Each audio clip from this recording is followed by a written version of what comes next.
big 200 plus pounders. Nice. So there's a lot of experience in the room, so at any point in this, just feel free to chime up and offer in some advice that you might have. So there's a lot to talk about here, and once again, just backing up, I'm like appreciative to be here to talk to you guys, and I'm looking to join the club. So I'm pretty humbled to be here with you guys. I know Derek is as well. So there's just a lot that goes into the tuna game, especially here in San Diego. So, I mean, it's relatively kind of a new thing for San Diego, but there is a lot that goes into it. And instead of just rambling up here for like 3 hours, I kind of want to do like a Q&A type thing, where if you guys have questions or want to bring something to the table, like just kind of want to discuss that in an open forum format, so I don't miss anything. So yeah, if you guys have anything, fire away. So what's your favorite approach strategy when you're on foamers, right? You can see them, how do you get up close enough to dive on without them sticking out? So foamers, basically, every first, foamer. can you define a foamer? Yeah, so foamer is basically, we call that a foamer when the fish are frothing at the surface. Basically, they're on a bait ball, and they have the bait trapped up at the surface, and they're ripping through the bait, and they're disturbing the water, and you can see that at a distance. So if I had to say to approach a foamer, it's kind of based on the visibility, but so you got to think of the foamer as like the tip of an iceberg, right? So there's the tip of the iceberg, but there's the large school of tuna that's kind of circling around, because what they do is they come up through the bait and they kind of rotate through the bait ball, and they go back behind to get back in line, and they come back through again. So approaching the foamer, you kind of want to observe it first. Basically, if there's birds and not birds, you want to basically be on the direction that they're moving, right? So the fish tend to be chasing the bait ball in the direction. Like if it's sunny out, it's usually in the direction of the sun. So fish like to work into the sunlight because they use that sunlight for silhouetting the bait, which they can also silhouette you as well. So keep that in mind. So approach in the direction that they're moving, and you want to get in. You got to feel them out, like you can run up closer to them, and sometimes they sink out, but sometimes they don't care. Sometimes they're in such a feeding frenzy that they'll stay up. So get in the water, swim towards them. Don't try to swim into the center of the foamer. It's probably my best advice. So based on the visibility, you're looking down, you're like, I think it's like 30-foot viz or 60-foot viz, whatever it may be. Swim towards the foamer until you're kind of within the viz range, and then at that point, I'd probably punch a dive, probably 45 degrees into the foamer itself, and then try to catch those orbiters that are going around the bait ball. Because what happens if you try to swim into that foamer is more than likely you're going to drive the tuna and the bait away from you a lot of times. And once again, this is very dependent on the situation. For you guys that have been out there a lot, you know that this stuff varies day to day. So if it's a big foamer, sometimes you just swim into it, but more often than not, it's a smaller, medium-sized foamer where you might shift the tuna and the bait away from you, so you might not actually ever be able to swim right into the center. So then what happens is they end up crushing the bait, or they end up sinking out and end up missing your opportunity. So I say try to approach the foamer as getting as close as you can, but not spooking them out, and diving down at 45 degrees into the foamer until you can get a clear shot. And be patient. I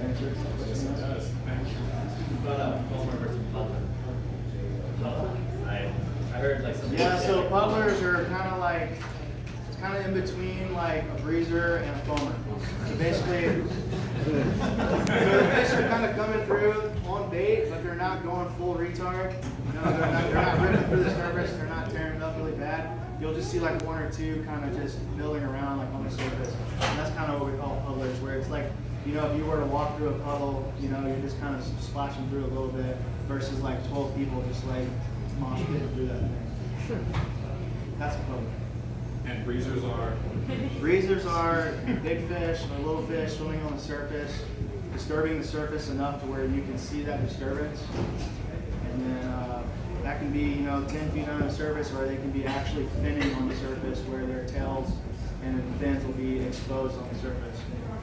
Go ahead. What's the best way to approach a breezer? So this is once again dependent on the situation, but more often than not, the best way to approach a breezer is figure out which way it's going. And then you always want to look for like the tip of the spear, so to speak. So there'll always be like a point where that breezer is moving, right? And up in the front, you're going to have like those 3, 4, 5 tuna that are way up in the front with their tails out of the water, just kind of leading the way. And then you'll have the mass or the school behind those. So a lot of times what happens is you'll see a breezer and you're like, oh, damn, there's like a massive breezer right there. But then you look way left or way right, depending on which way they're moving, and you'll see those fish way up ahead. And a lot of guys make a mistake is when they run up on the breezer, they're going for the middle of the breezer, but they end up going over the front of it.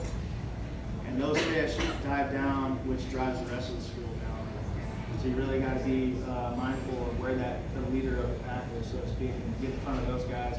You know, you want to get a couple 100 yards ahead of them at the table. If they're doing that day, get in the water, and then basically what I like to do is just kind of swim towards them as they're swimming towards you. So you want to get them in front of them, get in the water.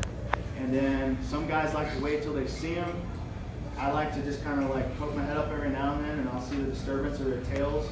And then when I feel like I'm close enough to make a dive, I make that dive based on the visibility. And then the breezer's kind of run into you, and you're already underwater, ready to take the shot. And those fish will kind of present themselves to you. You know, you don't want to just see the first one and just fire at it. You know, and that's hard to do. That comes with experience, but. So you got to think you're in the very front of that school. You know, like you're diving down, you're seeing those fish. There's, you know, there could be hundreds of thousands behind that thing. So that wave's going to go by you, and if you don't get the first shot, you know, don't rush it and just wait for the shot opportunity. And what you don't want to do is take a long shot on one. I'm guilty of it, and they pull the float down, and then they end up tearing out, and then you lose the fish. And that might have been the only opportunity you had all day. When you're metering fish, at what depth, when you start to meter them, at what depth do you say it's worth dropping divers in? So that's going to be really dependent on your ability as a diver. Say you're dealing with, like, you're running the mill divers and we're hitting 30. I'd say probably 30 to 40 feet. And you know, everybody on the boat's got to be on the same page out there. You know, you got to have like a really efficient system. You know, I can get into that too, but you know, you're just getting out there, kind of feeling it out, like what's going on that day. You know, you're marking fish, whether it's 30 feet or you're marking fish at 80 feet, 90 feet, whatever it is. But more than likely, like in your situation, ideally, best case scenario, run-of-the-mill divers, best chances, like you're marking them at like 30 feet. Like, I don't know, I haven't been out there too many times where I've marked them like shallower than that, unless they're like breezing. Most of the time, if I'm marking them, it's going to be like 30, 40 and below, if they're sonar marks that day. And basically, you got to have everybody on the same page, divers in the back ready to go. There's like kind of no bullshit, excuse my language. No messing around out there. You got to be on the boat. When you're doing sonar marks, divers got to be ready to go. You know, mask at least around the neck, fins on, guns in hand, everything's ready to go. The money's already paid out, everything's ready to roll. You know, you're kind of standing by, so as soon as you get that sonar mark, the driver goes in neutral, and then the diver's ready to get in the water and take a few big breaths, and then punch and dive. That's kind of what you have to do for the sonar marks. And more than likely, if the fish are playing that day, you dive down, and the fish will come up and kind of meet you like halfway. From most of my experience, so they'll see you. They get curious when they're in a big school. Usually, not so much this year, but years before. So you're diving down, and the school kind of comes up and starts vortexing you, and then you just kind of wait for your shot.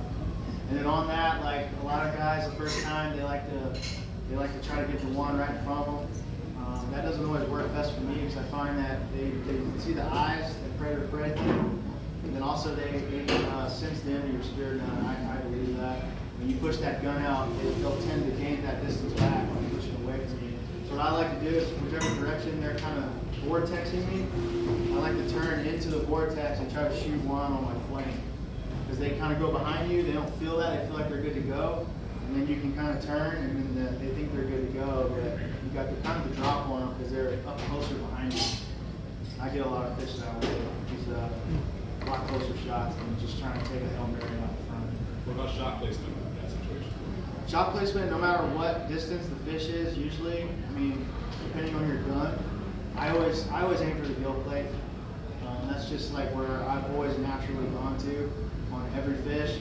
So no matter the distance, like, you know, if it's swimming faster or slower, the fish will still hit center, or your spear will still hit center line with the fish. And whether it's mid-body or back towards the tail, you know, every situation is so different. It's hard to know in a split second exactly what to do at a time. So I always put it basically right at the crease of the gill plate. Sometimes it goes to the pectoral fins, and sometimes you go back towards the tail. Just depends on that water clarity and like how fast you're moving. Because I hear people say like they're aiming at the nose, right? Like, Yeah, I mean, some people aim at the nose. I don't know, like naturally, it's just hard for me personally to aim at the nose or off the fish. Like there's just something in my mind in like a split second like telling me like, I mean, it's hard to like not aim at something. Maybe that's just with my personal history with target shooting and stuff like that. I don't know what it is, but I like to aim at that big gill plate. Gives me a good target in the water quickly, so I can quickly acquire that fish and then present at that shiny giant gill plate, or just even if it's a small fish, it's just a big shiny silver target. And it's just easy to get a quick side picture and pull the trigger. And ideally, you want to try to take a shot to where you can at least get that. If you're using a slip tip, which I recommend for the tuna out here, is trying to get it at least through the spine on the other side. Ideally, you want that sucker to go all the way through and toggle just to withstand the fight. I've gone down and take kill shots before, and the fish tore off right there. It's heartbreaking, you know, like that's where it goes back to being patient, and maybe I should have waited, you know, for the next like group of 5 fish to come through, and maybe took one of those, but it never works out there. What else we got? Yep. So if you're marking a school and you lose it, what's your best way of trying to relocate that school?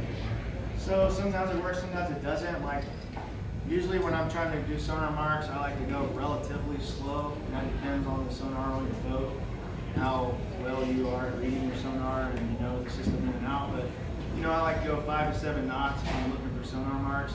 I mark a school, and if I don't put the divers in right away, I'll just either put it in neutral and just slowly turn the boat and do like kind of a J hook into the sun or into the current or whatever it is, and just try to mark it again. But it usually doesn't work out for me.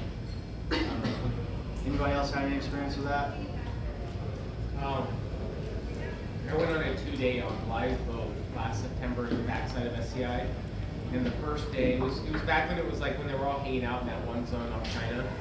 And the biz was like in some spots less than 10 feet and in some spots like 15 to 20. The first day was super frustrating. We were diving on breezers and public fish all day. No matter how we approached them, they just kept sinking out, just nonstop all day. The second day, it was 100% sonar mark. I think we maybe saw them on the surface once or twice. We were metering them as deep as like 120 feet up to like 40 feet. And we're just on the back, so he wasn't telling us how deep they were, but he was just every time he saw marks, we had the floats deployed off the back already, like basically, and someone was managing the float lines. And as soon as he saw marks, he had us drop down. And we saw them maybe 10% of the time, but they come up to meet us. Yeah. So even at 120, when he was marking them real deep, you guys were still getting in it? Or? I had one, I missed a shot on some smaller ones. I was only maybe 25, 30 feet down. So it was my second drop. And he said he was measuring those fish under 20 feet. That's what he told me. So sometimes what's nice is when you're metering those deeper fish and you go put it in neutral, and then you can just watch those sonar marks start climbing up. That's when you know it's on. Because those fish are like, for whatever reason, they're cued into the boat and the school's rising up to the surface. So I mean, like in that situation, usually, like if they're doing that, it's going to be up to the diver to land the fish or not. Because the boat's kind of, if they're rising up like that into the boat's doing kind of everything right, I'd say. And just up on making a shot. But yeah, with the schools being very depth and like who knows what they're doing that day. I had the basically the ability to dive San Clemente Island almost all the season last year. Is I worked out there for the last 3 years, and I had to fish like 15 minutes away from the dock a lot of times. So I was on those fish at San Clemente quite a bit, and I think I saw about every phase that they were doing for the 3 months or so that they were out there. So there were definitely days where it was all sonar marks. Some days it used to be complete red outs. And some days you'd mark a little tuna and you wouldn't mark the big ones. Like this year, the big tuna, like very rarely are you marking any of these big cows out there this year. It's mostly they're either up on the surface or you just don't see them at all. That's my experience this year. Sonar marks are just kind of hit or miss with what they're doing. Whether you're going neutral and they're rising up to the surface, or you're diving down on them and they just don't have an interest. It's weird how different it can be day to day. Like the first day, we saw him on the surface all day long and had nothing on the boat. The second day was 100% sonar marks, and then all 6 guys had a fish on the boat by noon. Yes. It's so weird how different it can be. Plenty of those days. Can you describe the bungee setup, like what kind of floats you use, like how you shoot them? Yep. So I've experimented with a lot of different things with the float setup, but I definitely would recommend a bungee and not a static line. The bungee it fights the fish the whole time, and it gives when the fish pulls, it prevents that static shock load which rips the slit tips out of those things, like when the floats engage. And I typically like to run a small fighter float, like 20 feet ahead of like what I call my anchor float, which is a larger float. And what happens is you shoot the fish, you tag it, and it goes off. The fighter float, which I'll just say represents like a 15-liter Spearmaster or Mako float, or the Blue Water 80 like Kinetic float, something like half the size of your like larger float. So that float gives, right? It has the ability to give on the fish, but it also starts putting the brakes on. So it starts to slow that fish down a little bit as it's starting to run. Then as the bigger float kind of rises up and that section of bungee stretches in between, it'll give and then it'll either pull it down or it won't. So I think of just basically creating your system that's to shock load or prevent shock load as much as possible. You want to just think, how can I create the most, like the gradual tension, you want to think gradual tension. You just don't want that sucker to just bang, you shoot it, boom, big float, like just rips under and like something's gonna break. Like,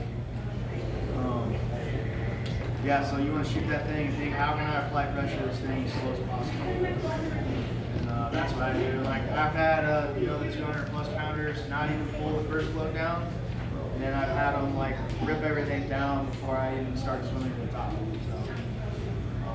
So completely dependent, but that's my system. Is bungee. Tuna clips, you can kind of tuna clip to the shooting line, and it makes it super easy to switch out spear guns or whatever. But I've had tuna clips like rip off the gun and then get caught in the bands, and then rip the gun out of your hand on a tuna. The gun's gone, and you just watch it disappear in like 1 second. And yeah, it's buoyant to get the spear out of it, but if it's down at 200 feet, you can swell that deal, like who the hell knows where that thing's coming up. But I just like to run, just like those small little like D-rings. It's just as slim as possible, there's not much that you can catch on right there. I just kind of tie this thing right here into the bungee. There are dudes that don't, who are just starting, who don't know the difference between like a breakaway and a real gun.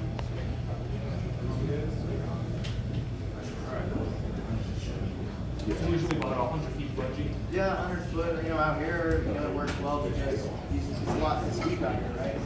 So the fish can sound out here, and you can let them run a little bit. And you're not in super big rush.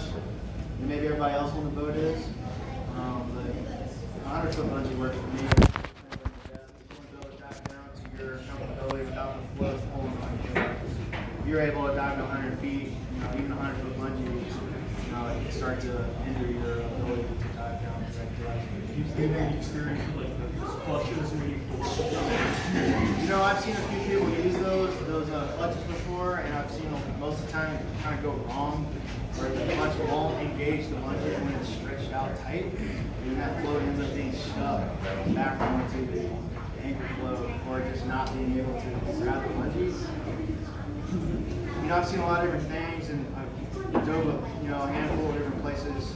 I've seen like I said, a lot of different stuff, and I just always go back to as simple as possible. I just keep a tuna clip, and I clip the tuna clip on the bungee, and that's what I do. You know, you can use smaller tuna clips or larger tuna clips, but I just got a tuna clip on each float. Tuna clip in the fighting float on the bungee, just straight on. So when the fish pulls everything down, you can swim up to the fighting float, and you start working the bungee through the tuna clip. Then grab the bungee, squeeze the tuna clip, pull the bungee through, release the tuna clip. And you know, on a really big fish, like it can pull the bungee back through the tuna clip.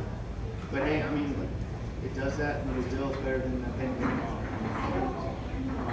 And also what you can do in that situation is on that tuna clip, the big fish are like this, it's like boom, like right back. You know, it's like not giving. You can kind of pull and then pinch a little bit the bungee over into a U around the tuna clip and create that little bit of friction. And it'll kind of prevent, and then you're kind of just doing the tuna rodeo there, finding the float. But yeah, tuna clips is what I use, and then I even have a tuna clip on the anchor float, even though the bungee has a tuna clip. Because I shoot the fish, the boat's like maybe they're putting in another guy, or whatever they're doing, I can just swim back to that anchor float and put my gun into the float, and just put the bands right in, and then I know that gun's like good to go, you know, like, since it is a breakaway system. But yeah, that's what my setup. So 100-foot bungee with one of those into the shooting line, the fighting float to a bigger float on the back, the two floats. On all these trips you're on, what's the one thing you don't want to see a new diver do that screws it for the boat? Like safety-wise or opportunity-wise? Both. All right, so opportunity-wise, man, I'd say it's not necessarily something they can just control, but I see a lot of times like you put a new guy in and he's swimming towards the fish, and the fish are from me to those windows just crashing out of the water, and he's so amped up, you know, like he's so ramped that he basically can't breathe, or you know, he's wrapped up in his bungee, or you know, something's going on and his mask is fogged up, you know. I would say like to prevent that as much as possible when you're a newer diver is talk over someone experienced and be on the back of the boat and just be mentally rehearsing exactly how that dive is going to go down. So you're on the back of the boat, your mask is on, you're breathing up. All right, I'm going to roll off the boat. I'm going to take whatever it is, 2 or 3 big breaths. I'm going to punch a dive. I'm going to see the fish. I'm going to present. I'm going to shoot. I'm going to clear myself of the lines. I'm going to swim back up. So rehearsing that over and over and over again is going to help those nerves when it comes to actually getting in on something. Because if anybody hunts in here, you know, you get buck fever or whatever it is, you're good to go. I mean, as soon as you draw back or as soon as you put the scope on the animal, it's a whole different ballgame. You know, sometimes you're shaking like a leaf and you just do it until you just get the experience. And then safety-wise, I'd say like you do shoot a fish. I've seen this a lot, is not being mindful of your lines. When you are fighting that fish up and you're pulling the bungee through or whatever, and the bungee or your shooting line is kind of tangled around you in the water. The reel line, you know, I call it like the double spaghetti. You know, like you start getting that stuff in the water, and then even a yellowtail or like a 15-pound yellowtail can pull you underwater. It doesn't take much. That line gets around your leg or your ankle or your fin or your dive knife or your wrist or whatever it is, and the fish decides to go. It's like you're going with it. And you know, hopefully, like you can reach your knife. I like to run my knife center line on my belt. Run it wherever you want, but just make sure that you can reach that, no matter like what gets tangled up on you. So being mindful of the line as you're fighting the fish is probably the best bet. I'd say as you're fighting that fish up to the surface, I always like to swim. I always like to kick a little bit, moving myself in the water. So as I pull that line up, the line's always moving behind me. It's always like down current. So as that stuff starts to pile up, I'm like out of it. And as soon as I do get caught up in the line, I make it my number one priority to get out of the line.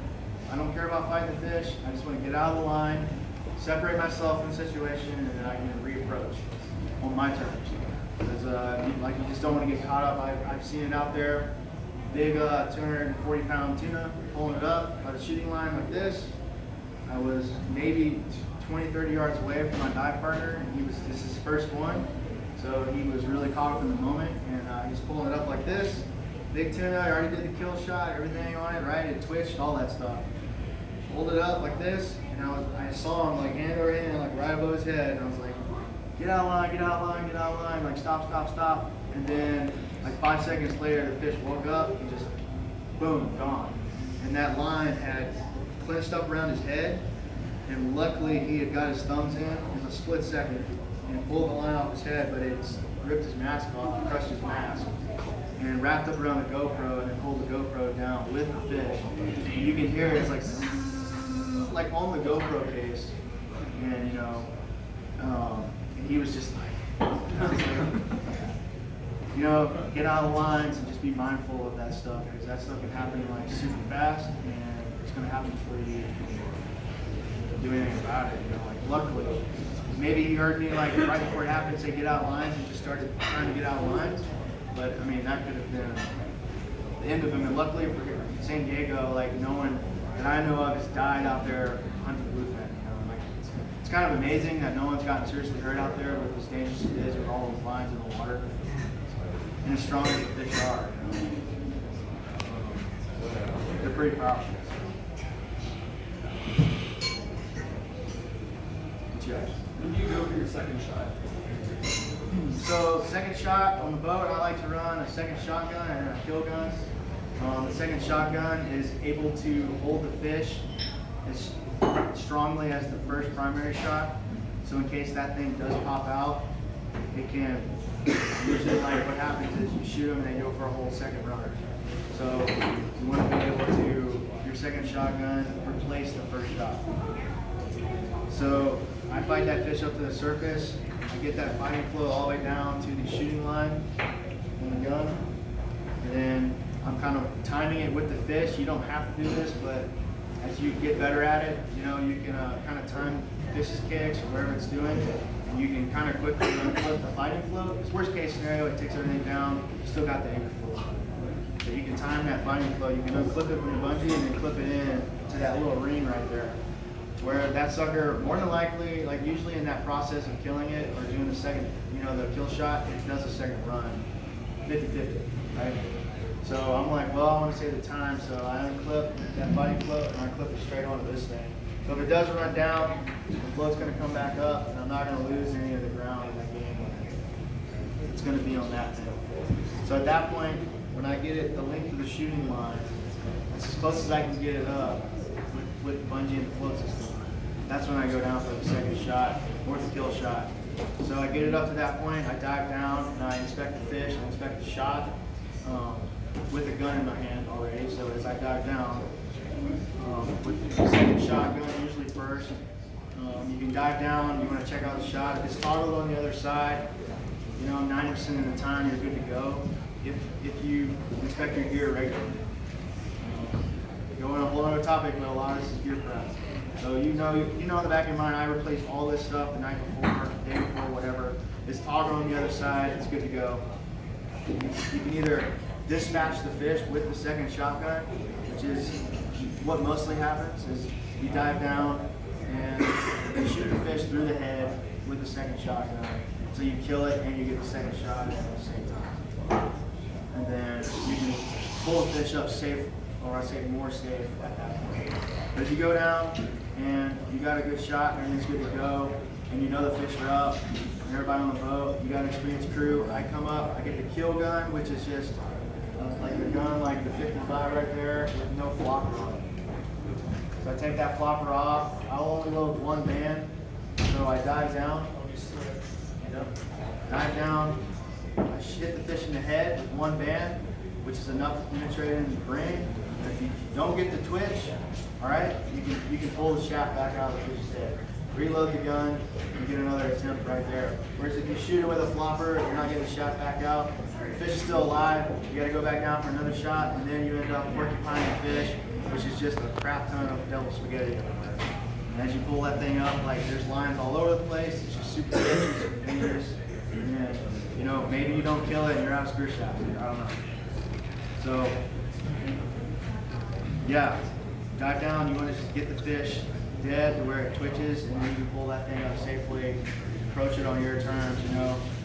Those really big tunas, like I like to kill it, and then I like to just like go to the boat, and I like to pull the shot, like the shooting line up from the boat, and then gaff it alongside the boat, just because like who knows, those things will woke up on me, and man, they've torn off like super fast, ripping lines through the water, like it's like a bomb going off, you know. So it's kind of it's on you, you know, what the shot is. So you never try to come up and like snap it?